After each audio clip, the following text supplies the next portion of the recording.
આજરોજ અહીં સિંધુ જ્યોત ખાતે જામનગર મહાનગરપાલિકાના કાર્યકર્તાઓ વોર્ડ નંબર 1, વોર્ડ નંબર 2 અને 3ના જે વોર્ડના પાયાના કાર્યકર્તાઓ છે એ તમામનો અભ્યાસ વર્ગ આજે અહીં ખાતે યોજવામાં આવ્યો છે.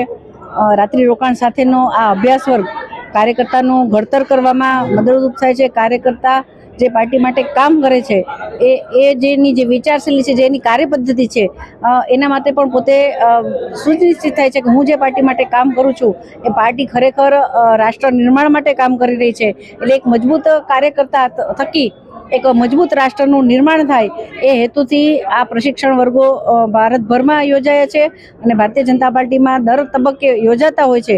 અને કાર્યકર્તાઓને અલગ અલગ વિષયો પર કે કાર્યકર્તા પોતાની કાર્યપદ્ધતિ શું હોવી જોઈએ, ભારતીય જનતા પાર્ટીની વિચારધારા શું છે, એનો ઉદ્ભવ શું થયો અને કેટલા સંઘર્ષો પછી આજે પાર્ટી આ સ્તર પર પહોંચી છે અને એનો એકમાત્ર લક્ષ્ય ભારત માતાને પરમ વૈભવના શિખર ઉપર લઈ જવાનો છે. એટલે એ વાત માટે પણ આ જે સંગઠન છે એ સંગઠન ખૂબ મજબૂત હોવું જોઈએ. એ વાત આજે કાર્યકર્તાઓ સમક્ષ મૂકવામાં આવશે.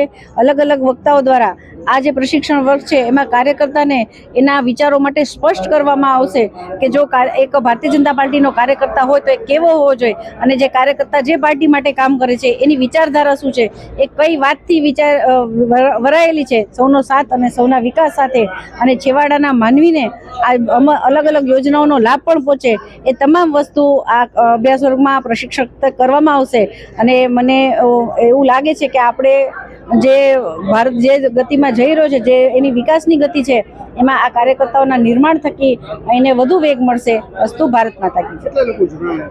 આજે દરેક વોર્ડમાંથી 60 થી 65 લોકો જોડાયા છે. આજનો એક દિવસ એવા કુલ 7 દિવસ આ પ્રશિક્ષણ વર્ગ યોજાશે અને વોર્ડના તમામ 16 વોર્ડ છે એના તમામ કાર્યકર્તાઓ અલગ અલગ તબક્કામાં અહીં આવી અને સહવાસ સાથે કાર્યકર્તા પોતે પણ સાથે રહે અને એકબીજાથી પરિચિત થાય, એકબીજાની નજીક આવે, એ પણ હેતુ છે. એટલે સહકારતાની ભાવના વધે એટલે રાત્રિ રોકાણ પણ અહીં ફરજિયાત છે અને બધા જ વક્તાઓ પોતાના વિષયનું જ્ઞાન કાર્યકર્તા સમક્ષ રજૂ કરશે.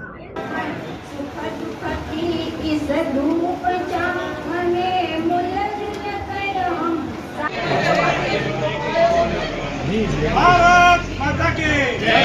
વંદે કે લોકમાનસમાં જન પ્રજામાં આ પાર્ટીને જેટલું સમર્થન છે એટલું કદાચ કોઈને નહીં, પણ અહીં સુધી પહોંચવા માટે ના આપણા જે સંઘર્ષો વધુ માહિતી આપો.